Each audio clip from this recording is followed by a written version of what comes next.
Mag-isa lang po. Oh, mag-isa lang siya. Dito sa Kapin sa may ano?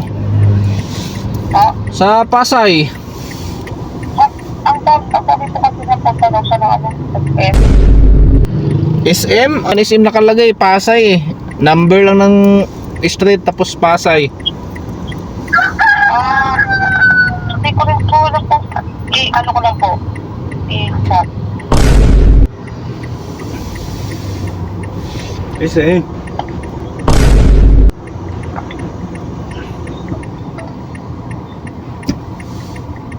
SM. Is it going straight? Huh? Yeah.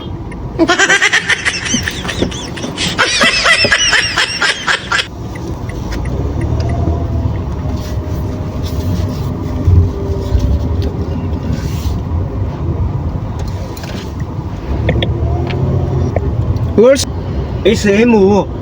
SM. SM Mua? Yeah. Your book wrong. No. SM. Okay, you had payment going there and SM Mua. Okay. SM. Mua, not Mua. Because your booking drop you here. Okay lah. Go. More one. SM Mua. Yeah. SM. You had payment going there. SM. Hirap naman kausapin tong maintindihan ko na yung sinasabi. SM Mua pala yung punta niya. Hello po. Hello po. Yung punta niya ma'am is Mua ma'am, tapos mali yung kanyang pin. Wala nga po. Tapos Isado po. i-chat nyo na lang po na Opo. kung magkano yung babayaran niya dito sa mula dito sa drop off papuntang Mua. Opo. Opo. Dito po yung ano, yung mabayaran niya po. Yung pag-book 168. Opo. Dapat po magkano po. Sabi Tapos ako. papuntang Mua nasa ano to eh, nasa 8 kilometer pa oh. Ang layo pa. Nasa 150.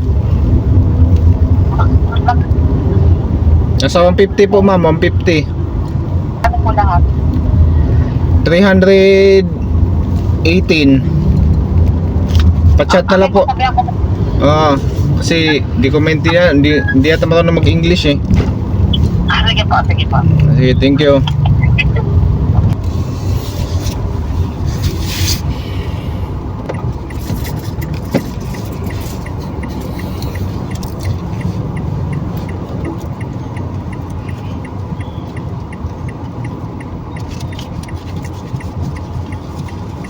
Next time, sir, ah. Sir.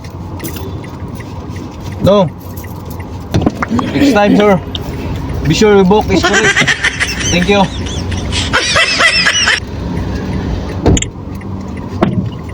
Kulo ko tong ano na to, mag-book. Mali yung book. Kasi ikaw pa yung ano, ikaw pa masuko. Wala sa ayos. Paano tayo magkaintindihan? Ikaw Chinese, ako Bisaya. Boss, ikaw pa yung masuko. Na mali yung ano, drop off. Mulub isya ka pala. Bago ka sumakay kanina, pinakita ko sa'yo kung tama ba yung drop off mo. Sabi mo, okay ka lang, okay. Di. Umabante na ako kasi okay. Yun pala, mali pala yung ano mo, address. Kasi ikaw pagalit. Wala sa ayos.